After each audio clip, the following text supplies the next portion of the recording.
Hello, my name is Jeff Hauk from George Fox University, and I'm here to present the 50-50 lecture series where we discuss how performance and behavior change are 50% physical and 50% psychosocial. This is sponsored by the Beyond Biopsychosocial Learning platform at beyondbiopsychosocial.com. The study we're going to have a look at today was authored by Dr. Ruth Chimenti from the University of Iowa. The title is Local Anesthetic Injection Resolves Movement Pain, Motor Dysfunction, and Pain Catastrophizing in Individuals with Chronic Achilles Tendinopathy, a non-randomized study published in 2020 in the Journal of Orthopedic and Sports Physical Therapy. It's our privilege to have the author as our guest, Dr. Ruth Chimenti, and her colleague at the University of Iowa, Handlyndsmith, a clinical psychologist. I was interested in picking this particular paper for our kickoff 50-50 lecture series because I know Ruth because she was my advisee when she got her PhD, and she's an outstanding person and excellent researcher. And then I've also met Katie, who's helped us explain and understand some of these psychological theories. With these two, I just really couldn't wait to see where the discussion went. Okay, so Katie, tell us about yourself a little bit. Yeah, so my background and training is in clinical psychology. I have some specialization in health, and I'm really interested in chronic pain. Basically, my interest stemmed clinically. I've always been amazed by how folks can live with ongoing pain on a day-to-day basis and still find ways to engage and have meaning. I was frankly inspired by this patient population. And so my research is around ways to try and help folks with chronic pain live more fully. And then the other aspect of my research is sort of looking up the line and seeing if we can teach folks some self-management skills before acute pain becomes chronic and see if we can shift those trajectories. Ruth, can you tell us a little bit about yourself? Yeah, so the reason that I became interested in pain research was that I did my dissertation work focusing on biomechanics and looking to see how movement patterns contributed to pain. Then in my first postdoc, I was looking at how ultrasound imaging was related to pain. And in both of those experiences, I kind of found that there was always a gap. So they weren't directly linked, there was something missing. And so that led me to seek out my second postdoc here at the University of Iowa with Dr. Sluka, where it was looking at more generally, what are the other mechanisms that are contributing to the pain experience, and how do those different factors relate to each other with and without pain? So this study builds directly from a review paper that Dr. Chimenti published in Physical Therapy Journal in 2018, where she reviewed nociceptive, nociplastic, and neuropathic causes of pain, where the nociceptive cause of pain is a peripheral mechanism from sensors in the Achilles tendon or peripheral areas, and nociplastic pain is from central mechanisms such as psychological variables or central processing that's occurring to cause pain. That's fantastic. So I'm really privileged to be here with both of you guys, and I just say for now, I can't wait to see what we're going to come up with and what the discussion will be like. So Ruth, can you just kind of tell us a little bit about what the questions were, kind of what kind of study it was, and some of the main findings?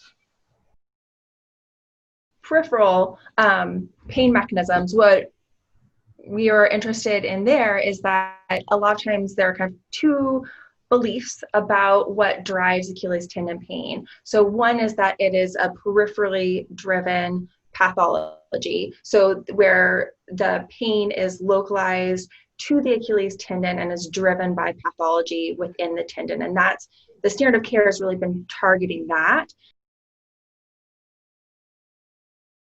For an insertional tendon. Oh yeah, so with insertional Achilles tendinopathy, they had localized changes of the tendon itself, so it was thicker, and in addition, they often had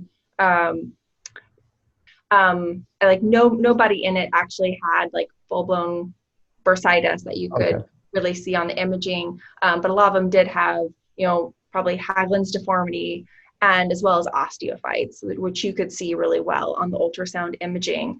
And then for mid-portion Achilles tendinopathy, the majority of patients, they just had the classic thickening of the Achilles tendon in the region where they were having pain. And so that coincidence of pathology with the side where they're having pain lead to most of the treatments really focusing on those aspects. Okay. And that's so then how did central processing come into this? Yeah, so about 40% of patients continue to have pain after these peripherally directed treatments. And so that led to the hypothesis that there may be other factors that are involved within the central nervous system that are contributing to pain. And the factors that I was interested in were, first of all, looking to see at movement patterns and how that was affected, and then also using quantitative sensory testing to look at patterns of decreased pressure pain threshold, increased sensitivity, and then also looking at psychological factors, particularly pain catastrophizing and kinesiophobia. I see. So you have these kind of three elements, right? You got the movement, which could be influenced by either peripheral or central, right? Yep. And then you've got the pain, pressure thresholds, and I think you had some summation. Mm-hmm. Temporal summation and conditioned pain modulation. So kind of a pressure pain threshold, which is kind of more static, and then the temporal summation and conditioned pain modulation are looking more dynamically how the central nervous system responds to a sensory stimulus. And so those would all give you indications of central processing. Mm-hmm.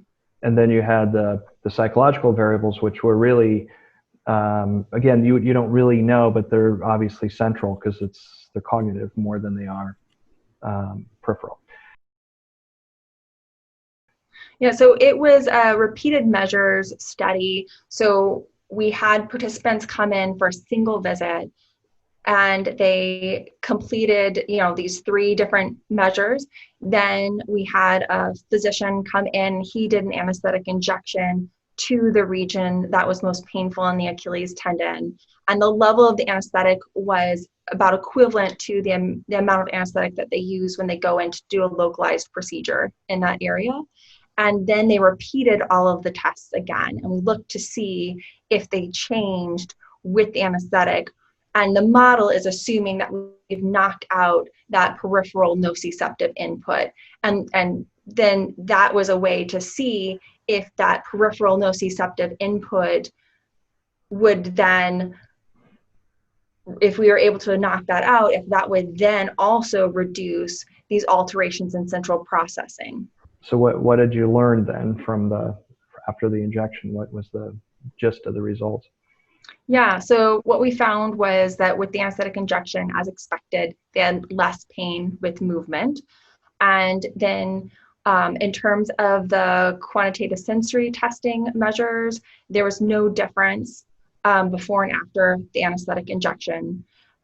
And then for the heel rise performance, so looking at motor task performance, we looked at 2 different tasks. We had stair ascent, which is a little bit of a lower level task, and we found that really didn't change before and after the anesthetic.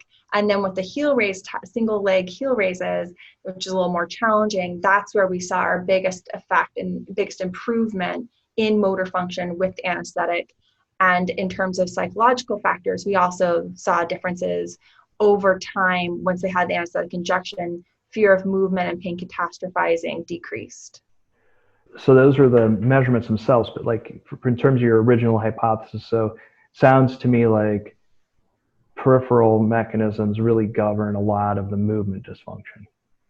And as well as it seems like they're also driving the psychological factors as well. So once you wiped out the pain, you essentially wiped out the pain catastrophizing. So what Ruth's really arguing is that essentially the nociceptive or peripheral input was the main driver between the patient's pain experience, their motor dysfunction, and then some of the psychological variables. So let's cut to a case that illustrates this. So Ruth, you prepared this case for us. So why don't you go ahead and talk us through this, and then maybe we can hit some psychological approaches to treating this patient. Okay. Yeah. So this was a man in his 50s who, when I did the ultrasound imaging of his Achilles tendon, he had a really thickened tendon in the mid portion of the Achilles where he was having pain. He didn't, as you can see, didn't have much pain with heel raises, but he also couldn't do any. So I have a video, and in this video, he's trying to do the heel raises and his leg is like shaking. He is trying so hard to do the heel raises. He says it doesn't hurt, he just can't do any.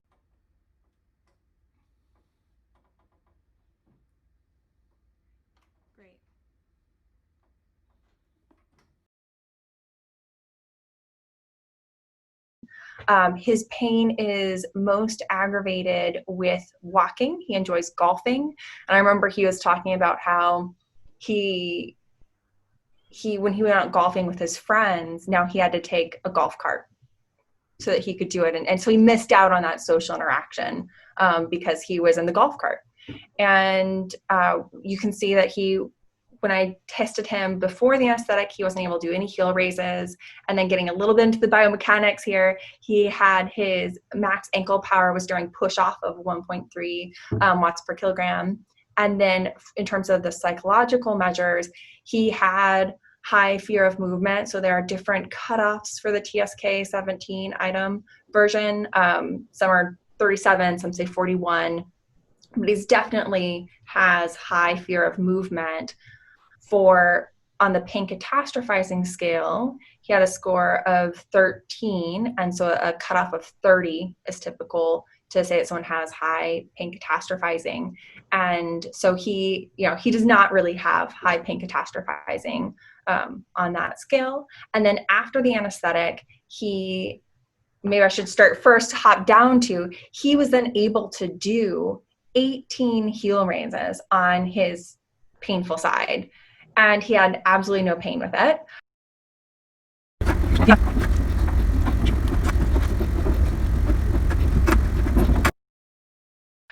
His ankle power improved just a little bit with walking, doing the stair ascent, and again, absolutely no pain with doing that. In terms of the psychological factors, you can see that his fear of movement went down a little bit, it's a relatively small percentage. So it went from a 47 to a 41. So it's still elevated. It's still in that elevated threshold. And then in terms of pain catastrophizing, it's now dropped to nearly 0.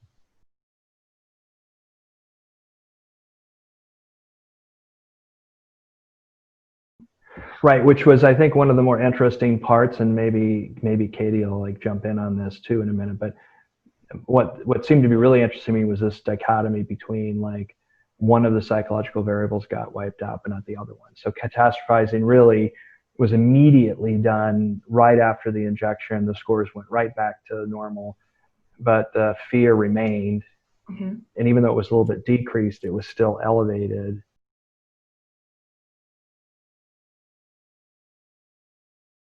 I mean, it's important right now that we define the difference between pain catastrophizing and fear, because it's a central finding for you. So do you want to do it and then Katie jump in, or how do you want to do that? I'm happy to let Katie do that. The fear remained, but the pain catastrophizing was really normal. So what's the difference in those scales? What are they telling us psychologically that's important? Yeah, so it's a really great question. There's certainly some overlap between the scales. The catastrophizing is really about pattern of thoughts around pain. And you've got a helplessness subscale, a rumination, and a magnification subscale. So it's this hyper focus on pain and worry about it. The kinesiophobia scale, has some fear of pain, but it also has some fear of movement. And also, if you look at the individual items embedded in there, there are some items about intent to avoid behaviors. So it has this sort of behavioral avoidance component woven in, which is a little bit different than strictly just the thoughts about how bad pain is. So I would sort of distinguish them that way. So when they talk about the fear avoidance theory, the avoidance measurement, the Tampa may, kind of capture this avoidance in there more, where the pain catastrophe scales assumes that because there's these negative thoughts and beliefs and rumination going on, that avoidance would follow, but it doesn't necessarily measure that. Is that true? Okay. Right. Got it. Okay. There's some overlap between them, but grossly, yes, I think that makes sense. Does that make sense? So what do you think is, what do you think the main explanation for the difference here? Like, why did catastrophizing disappear and fear remain, basically? So it's a good question. So I think a couple of factors to look at. Catastrophizing was quite low in this population. Pain levels were relatively low at baseline. The fear of movement was higher than catastrophizing. They're on the same scale, and catastrophizing was in the teens, and the fear of movement was in the, I think, 30s, if I'm remembering correctly. So I think just noting that to begin with, I would be really curious if the results would look exactly the same in a sample with folks with much higher levels of catastrophizing, if the results of the injection would be exactly the same. I don't know. It's an empirical question. Right. With oh, go ahead. Yeah. So I was going to say, so I love that, because it's like it makes this nuance that, peripheral, like extremity types of problems may be, because I think where we see the higher scores is like really with low back pain or more acute problems or something like that, where a chronic overuse injury like Achilles tendinopathy is really, when you rest, it doesn't hurt so much. It only hurts more when you're active, right? And that's kind of partly what we're getting at, is they can avoid the pain pretty easily. And so catastrophizing is not that high to begin with, versus fear, when they know they're more active, they're going to induce this problem, and they're kind of relating to that and cognitively. So, all right, so let's switch gears to psychological frames. So Ruth, when you picked these two variables, these two psychological variables, how did you decide on these two versus the other? There's a lot of psychological variables to pick from that are related to performance and things like that. So why these two? So I was interested in fear of movement, and there was a previous study that had showed by Karen Silvernagel that had showed that patients with a higher fear of movement using the Tampa scale of kinesiophobia, that over a 5-year follow-up, that they had regained less calf muscle strength. And so I was really interested to see, how would this be related in the current study among patients who had high fear of movement, to see if they, regained less calf muscle strength in a really short period of time. So from a research standpoint, it's because it's already been documented in this group, and that really no other psychological variables had.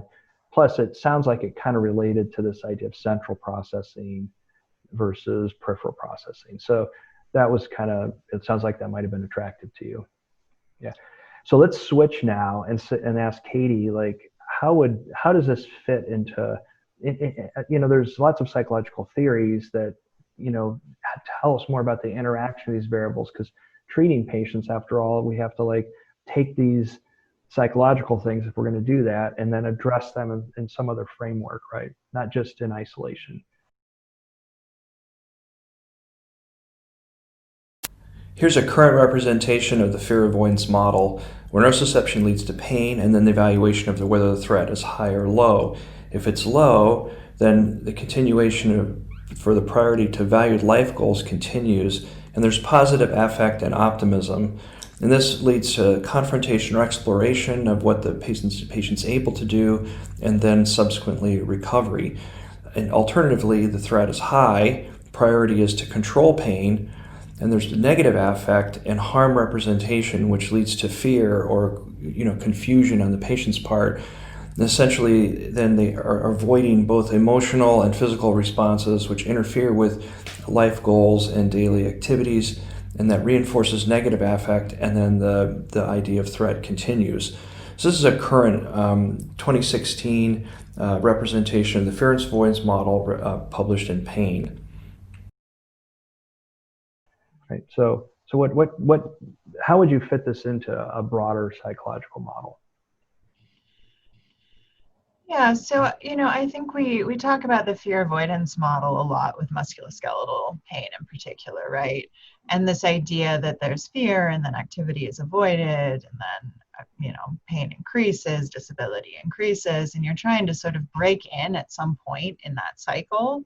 And I think one of the things from this is if you can just take away the pain, great. That seems to be a big help.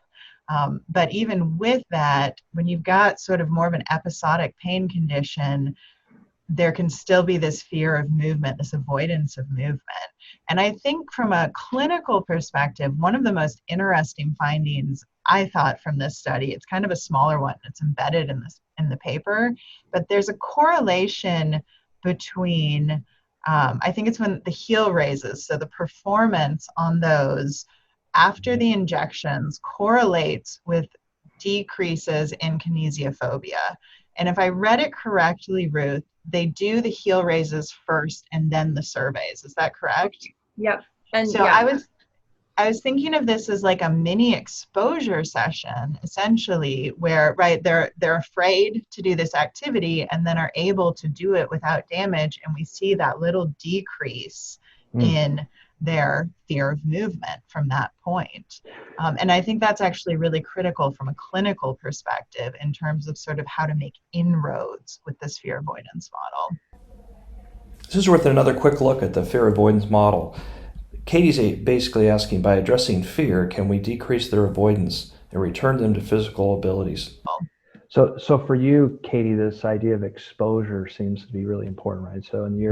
So help us understand how would you define exposure, just short version, and then how is the heel rise fit that? Yeah, great question. So we develop anxiety or phobias around things when we pair a fear with a non-dangerous stimulus or activity or whatever it is, right? And to sort of unpair that connection, if you expose somebody to the non-dangerous condition or exercise or whatever it is, and then they have the experience of being able to do it without it causing harm, then it starts to shift that fear and anxiety around that. Right. So in this group, there was this fear of movement, heel raises, as I understand, being more intensive for this particular clinical presentation and really pain inciting. And so being able to engage with them and have that be a non-damaging, non-harmful experience then can shift the psychology a little bit around thinking about how much do I need to avoid these in future? How afraid of this am I? So just to kind of keep with this psychological theory, so essentially they're having these negative thoughts about anticipating this fear is occurring.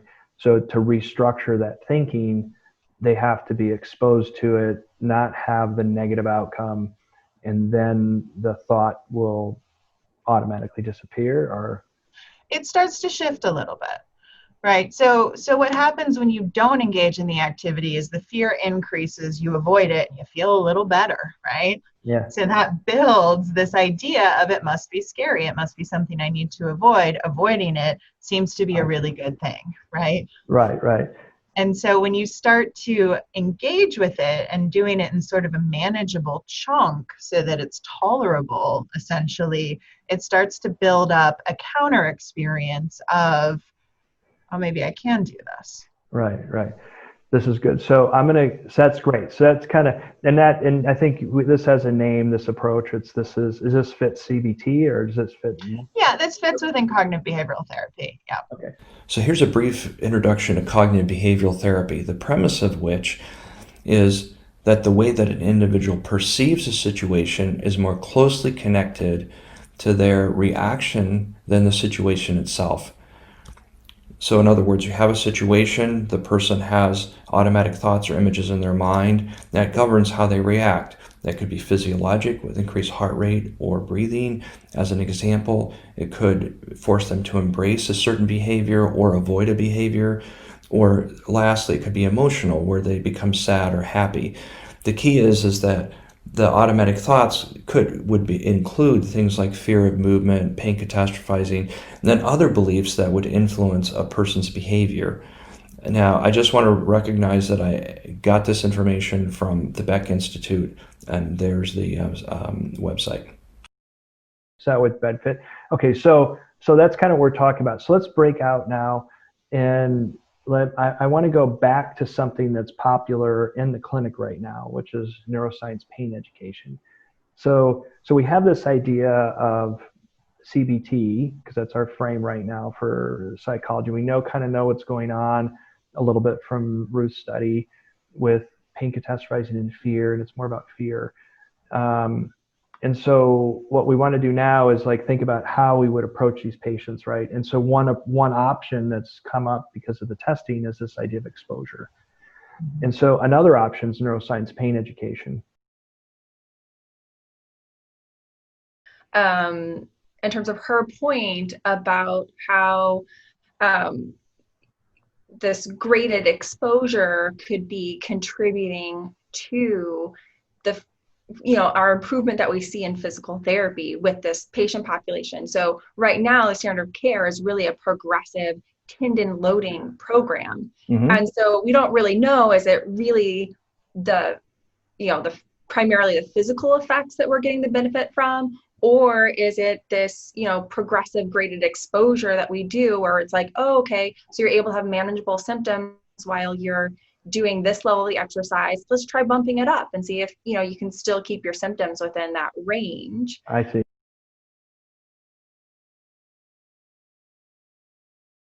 Fact, and then later on, a few years later on, all these systematic reviews come out and show pretty small effects of pain education alone. And it's really most effective when paired with exercise. And I do think that, potentially the psychological impact of pain education is you need to have it paired with that graded exposure. You need to have it paired with, some other physical activity in order to apply it and to get the effect that you want. So what I'd like to do is have us share some of our like superpowers, basically. Yeah. Right. And so like, it would be nice if we could give you some movement strategies so you could do some work with exposure and movement, but also you give us some of your, skills basically in terms of psychology. So what would like, if you were going to do this with heel rises, what would you need from us to treat a patient like that, to do the exposure, like to make you feel comfortable? Like what kinds of skills, like, and things might you want from us? I think just some training, like how to talk someone through it, how to demonstrate it, what we're looking out for. Like these are the signs that you should have them stop doing it, versus these are the normal, it's going to be uncomfortable and they're going to say things signs. Right. I think psychologists typically default to walking. We want to get all our patients moving, and we either send them to PT, to the pool, or we have them walk. Right. Because that's where we feel comfortable. But the problem with that, the exposure's less, right? So you can't address the real fears that they have. And so by staying in the safe zone, you kind of guarantee this kind of ceiling effect in your in your treatments, right? Absolutely.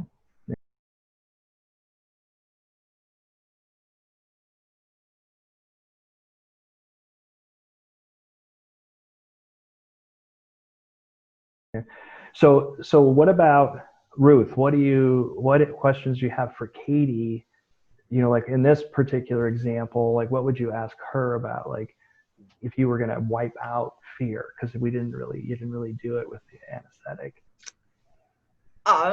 Let's see here. So I guess one of the things that I struggle with knowing is what piece of the puzzle is going to be most influential, trying to figure out like, which of the psychological pieces are most important for this person, and how do I know which one to focus on, or even how to focus on it, so if they have high depression and anxiety, I'm not sure how to address that as a physical therapist.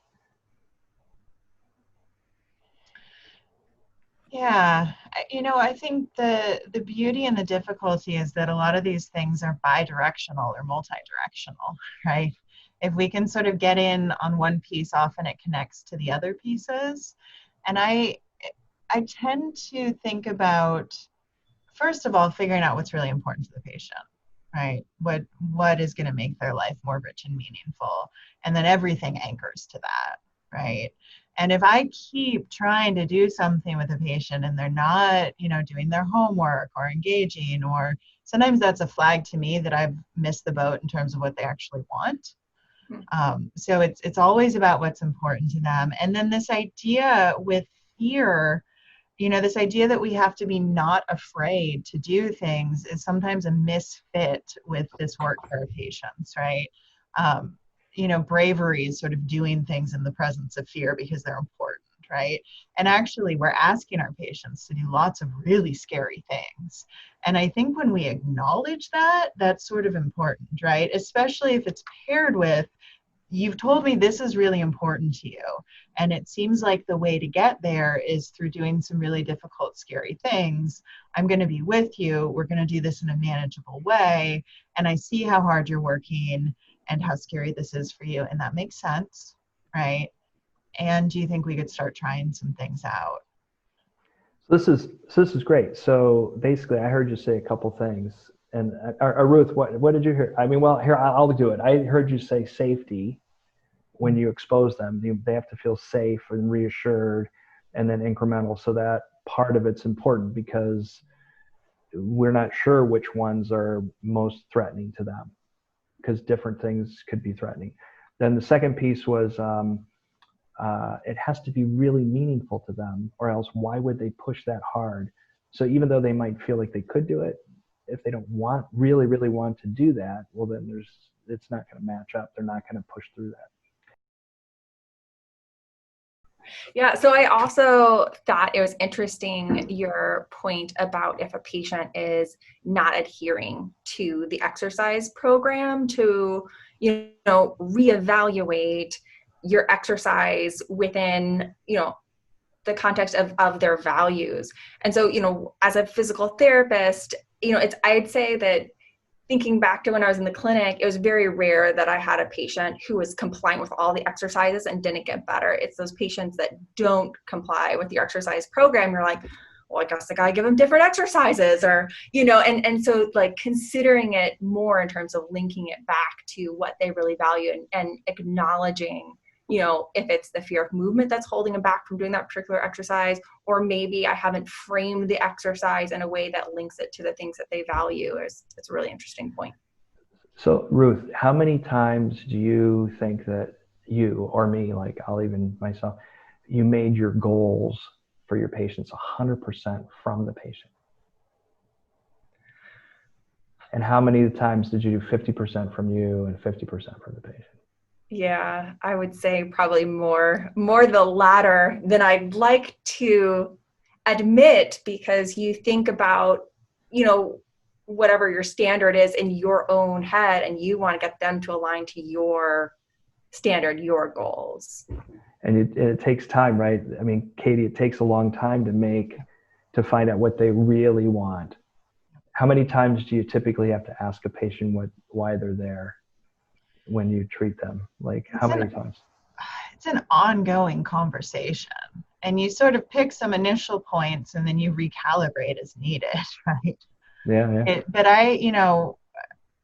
It depends on the patient. Some people have a clearer sense, but for some people, a big part of the work is just figuring out what they want, what's important to them. And the other piece that can come up is there can be costs to improving functioning, right? Like if I start being able to walk again, I might have to go to work, or I might have to start running around for my kids. And actually, it's been kind of a nice break, right? Right. So kind of trying to elicit some of the, what do they want and what does it mean if they start to get better, if we use that really broadly. But they may also have changed their values, right? Because their old values may be strong, independent, and their new values may be dependent and weak, right? So you have to kind of help them rediscover their old values maybe too.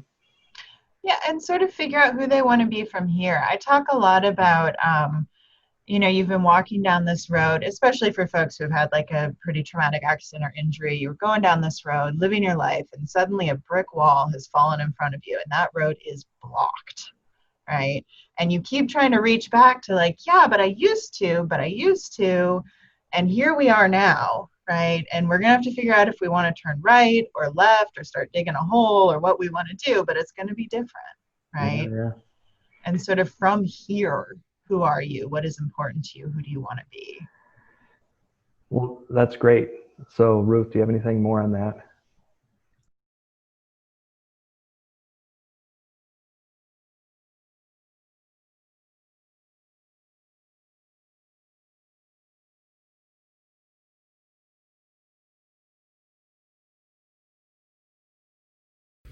Wow, what a terrific session. I'm so thankful to Dr. Chimenti and Dr. Handlyndsmith for putting all they had into this conversation and really leveling us up in terms of integrating physical therapy and psychology. Now it's time for the outtakes, the parts of the interview that didn't get into the main body of the presentation, but clinical pearls that can't be missed. We have 3 for this session. I mean, this is a great case, right? But you saw how many patients total? So I think it was 23 patients with Achilles 23. tendon. So you must have heard all kinds of stories, right? Yeah. So could you pick up on fear when, like without the Tampa scale or with the Tampa scale, could you pick up on it? Just No. talking to them and like having them try No, stuff? I would not have, just from talking to him, like without having looked at his questionnaires, I would not have anticipated that he had a fear of movement being that high. It actually was not until I was pulling these numbers, I was like, really? He was 47 at baseline. So yeah, so I really needed to have the scale in order to be able to judge that. So that's first problem, right? It's like, how do you know they're thinking these things, right?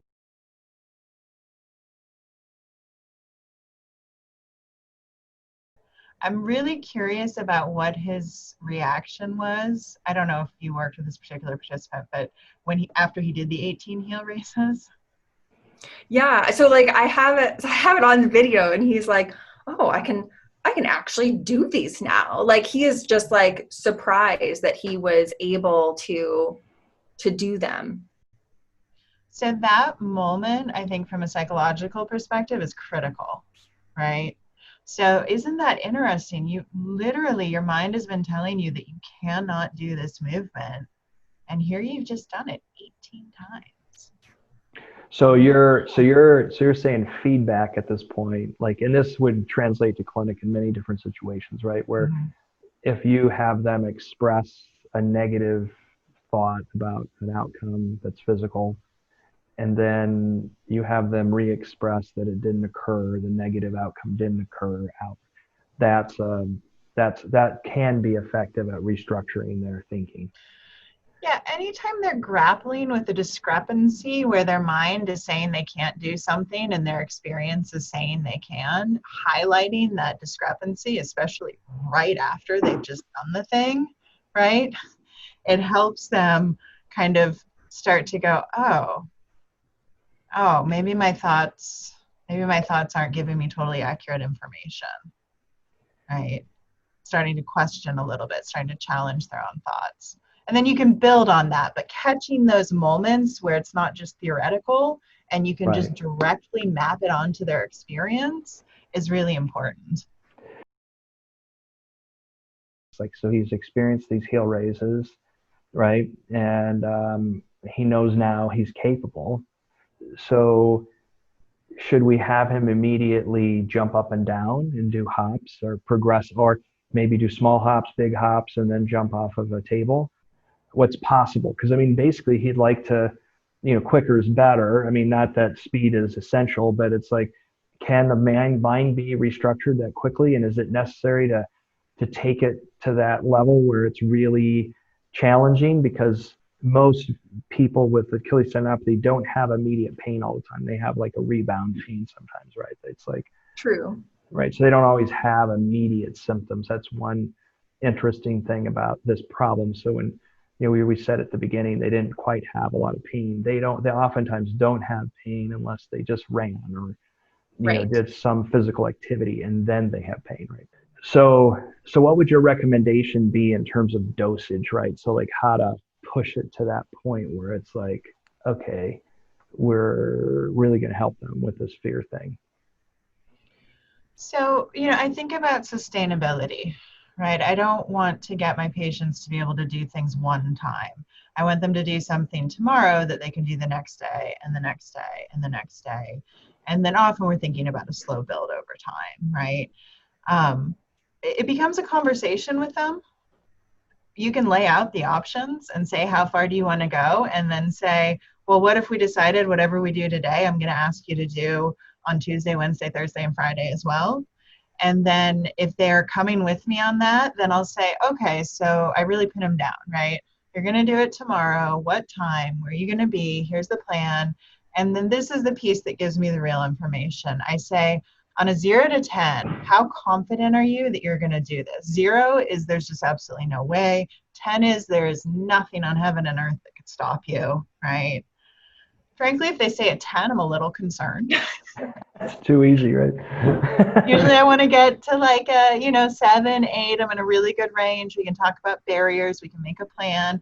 Sometimes I'll think we're on a really great plan and someone will go, maybe a 3, right? And I've really missed the mark. And then we circle back and we reset. Here's some key summary points for this interview. Chronic Achilles pain syndromes have low PCS or pain catastrophizing and high fear documented in the study. And there may be significant differences between this pain problem and others. Outcome measures are important to detect psychosocial traits. The fear avoidance model is derived, at least in part, from cognitive behavioral therapy, and exposure has a long history in terms of treating phobias. So there's a lot we can learn from cognitive behavioral therapy as therapists. And finally, lots of good discussions on patient values and how we mix physical and psychosocial goals together to get really 100% patient-derived goals. And there seems to be some real value in this in terms of adherence and commitment to physical exercise and behavior change. Thanks, Dr. Chimenti and Dr. Handlyndsmith. Check out the study on jospt.org that we talked about today. And then Dr. Handlyndsmith and Dr. Chimenti have lots of papers in PubMed that are interesting. I'd encourage you to read. We'll try to put some references up on beyondbiopsychosocial.com and check out our other videos.